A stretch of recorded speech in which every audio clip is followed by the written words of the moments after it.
Have you ever wondered what gives your favorite dishes that irresistible umami flavor?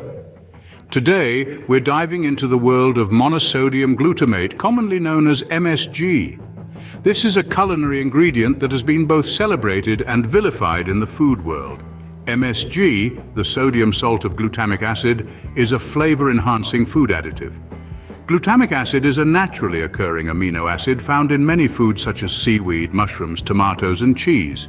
But MSG, as we know it, is a synthesized version, typically derived from sugarcane, starch, or sugar beet. MSG is used globally in a variety of cuisines to enhance the savory, umami taste of dishes. Umami, often referred to as the fifth taste, is a rich, savory flavor that is distinct from sweet, sour, salty, and bitter. The word umami itself comes from Japanese and can be translated as pleasant, savory taste, which is exactly the flavor enhancement MSG provides. In the culinary world, MSG is used as a flavor enhancer in a variety of dishes, from soups and stews to snacks and fast food.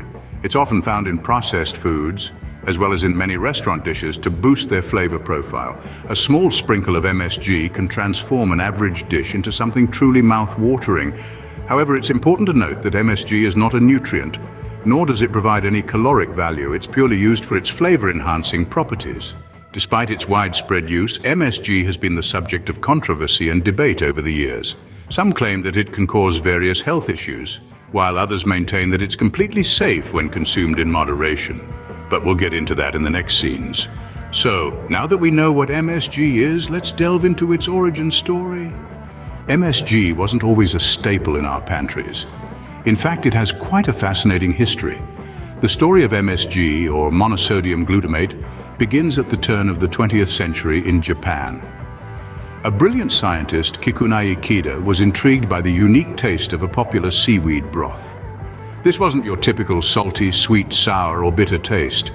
It was something else entirely, something that Ikeda would later call umami, the fifth taste.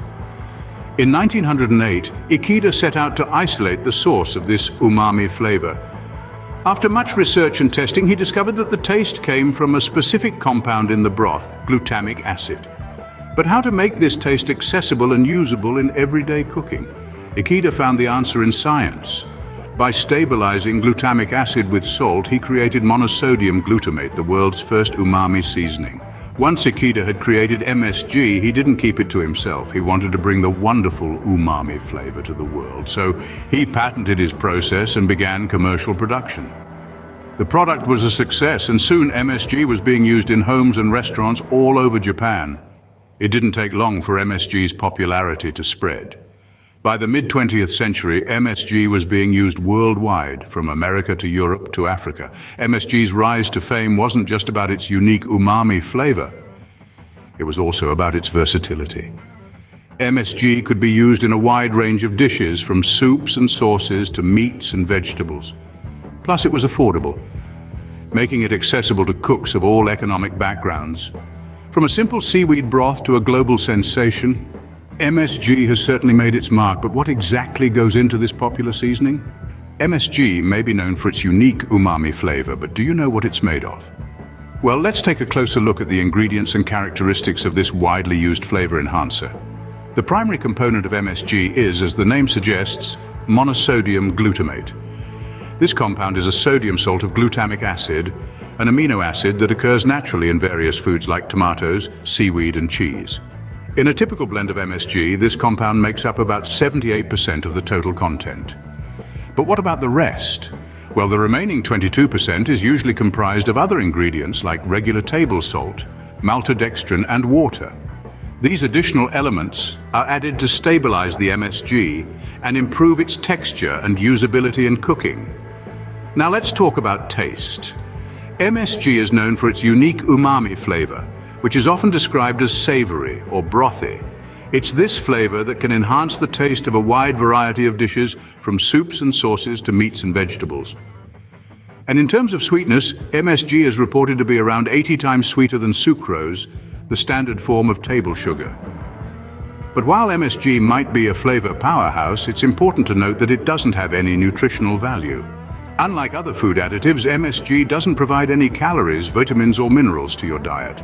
It's used purely for its flavor-enhancing properties and not as a source of nutrition, so there you have it. MSG is a combination of monosodium glutamate, salt, maltodextrin, and water, known for its unique umami flavor and its ability to enhance the taste of a wide variety of foods. But despite its widespread use, MSG has been subject to some controversy. What are these concerns? And are they valid? Stick around because we're about to dive into that in the next segment. MSG, like many food additives, has been a subject of debate, but what are the real facts? Monosodium glutamate, or MSG, has been surrounded by controversy for decades.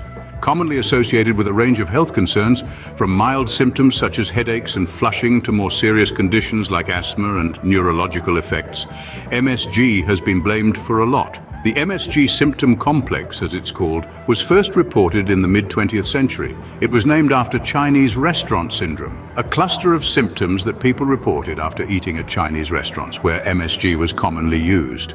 However, despite these claims, multiple scientific studies have found no definitive evidence of a link between MSG and these adverse reactions. The U.S. Food and Drug Administration, along with other international food safety authorities, has classified MSG as a food ingredient that is generally recognized as safe. This is the same category that other familiar food ingredients like sugar and baking powder fall into. It's worth noting that while some people may have a sensitivity to MSG, causing mild symptoms like headache and flushing, this is no different than any other food sensitivity. It is also important to remember that these reactions are usually observed when MSG is consumed in large amounts, far more than what would typically be used in cooking. What about the claim that MSG is a silent contributor to the obesity epidemic? Again, science doesn't back this up. While MSG does enhance the flavor of food, making it more palatable, there's no concrete evidence that it directly leads to overeating or weight gain. In fact, MSG may be a useful tool for those trying to reduce their sodium intake. Because it's only about 1/3 the amount of sodium as table salt, MSG can be used to boost flavor without adding extra salt. While it's clear that MSG is safe in moderate amounts, how can we use it responsibly in our cooking? Stay tuned as we delve into this in the next segment. MSG can enhance the flavor of our dishes, but it's important to use it wisely. Using MSG effectively is all about balance. A pinch or two, equal to about 1/3 of a teaspoon for a typical pot of soup, can be enough to boost the savory taste. Excessive amounts can overwhelm the flavors and may lead to unwanted health effects. Remember, moderation is key. If you're cooking for young children, consider reducing the amount as their taste buds are more sensitive. It's also best to add MSG towards the end of the cooking process to preserve its flavor-enhancing effect. Moreover, ensure you're buying MSG from reputable sources. Look for products that clearly state their origins and adhere to food safety standards. So we've learned that MSG can be a useful tool in our culinary arsenal, but are there alternatives worth exploring?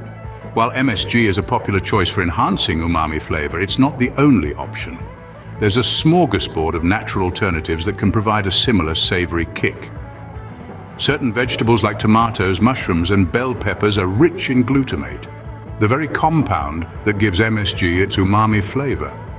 Cheeses, particularly aged ones like Parmesan, are another excellent source of glutamate. Fermented products such as soy sauce, miso, and kimchi also pack an umami punch, thanks to the transformative power of fermentation. Seaweed, especially the kelp variety, is a traditional source of umami in many Asian cuisines. Even simple ingredients like salt and sugar can be used to enhance the flavor of your dishes, although they won't provide the umami flavor associated with MSG. So you see, there are plenty of ways to make your food taste great without relying solely on MSG. Whether you choose to use MSG or its alternatives, the key is to enjoy your food while keeping your health in mind. To wrap up our exploration of MSG, we've journeyed through its history, delved into its composition, and addressed the controversies surrounding it. We've learned that MSG, when used in moderation, is recognized as safe by reputable health organizations. The key, as with many things in life, is balance. Responsible use of MSG can enhance the flavor of our meals and contribute to a satisfying culinary experience. Remember, the best flavor comes from balance in all things, including our use of seasonings like MSG. Thank you for joining us on this flavorful journey.